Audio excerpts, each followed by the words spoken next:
દોસ્તો કેમ છો? આપણે આવી ગયા પાછા એક નવા મિની બ્લોકમાં. આપણે સ્કૂલેથી આવીને આપણને ભૂખ લાગી ગઈ હતી એટલે આપણે તો આઈ લાગી આપણે માવજીભાઈની દાબેલી ખાવા. આપણે તો બાકા ચીકી બોલાતા બોલાતા આયલા જતા હતા અને પછી તો આપણે પહોંચી ગયા માવજીભાઈની દાબેલી ખાવા. આપણે તો ફૂલ તીખી તીખી ખાઈ લીધી દાબેલી ને પછી અમે આયલા આવ્યા ક્રિકેટ રમવા. ક્રિકેટ રમીને પાછા આયલો ગયો ઘર બાજુ. ઘરે આવીને પાછું આપણે જવાનું હતું વાળ કપાવવા એટલે આપણે બાકા ચીકી બોલાતા બોલાતા નીકળી ગયા વાળ કપાવવા. આપણા વાળા કપાતા હતા એટલે આપણે અરીસામાં આઈફોન પર દેખાડી દીધો. પછી તો આપણા વાળ કપાઈ ગયા હતા. દોસ્તો કહેજો કોમેન્ટમાં લખીને આપણે વાળ કેવા કાપ્યા થોડાક ઝીણા કરાવી નાખ્યા એટલે બહુ સારો નહીં લાગુ. પછી આપણે પહોંચી ગયા આપણે ભાઈની દુકાને ઢોસો લેવા.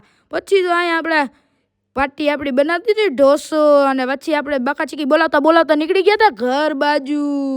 ઘરે બાકા ચીકી બોલાવતા બોલાવતા આપણે ખાઈ લીધા ઢોસા. ઢોસામાં ખાવાની ફૂલ મોજ આવી ગઈ હતી. પછી આપણે આયલા ગયા બારે રમવા. પાછું બારે રમીને આવીને પાછું ઘરે આવવું પડ્યું કેમ કે આપણે ખાવાનું હતું તરબૂચ. એટલે આપણે ખાવા બે ગયા તરબૂચ તો પછી વિડીયો કર્યો. વિડીયો કેવો લાગ્યો? વિડીયો પસંદ આવ્યો તો લાઈક શેર સબસ્ક્રાઈબ કરજો એટલે આવા નવા મિની બ્લોગ બતાવતો રહો. હર હર મહાદેવ.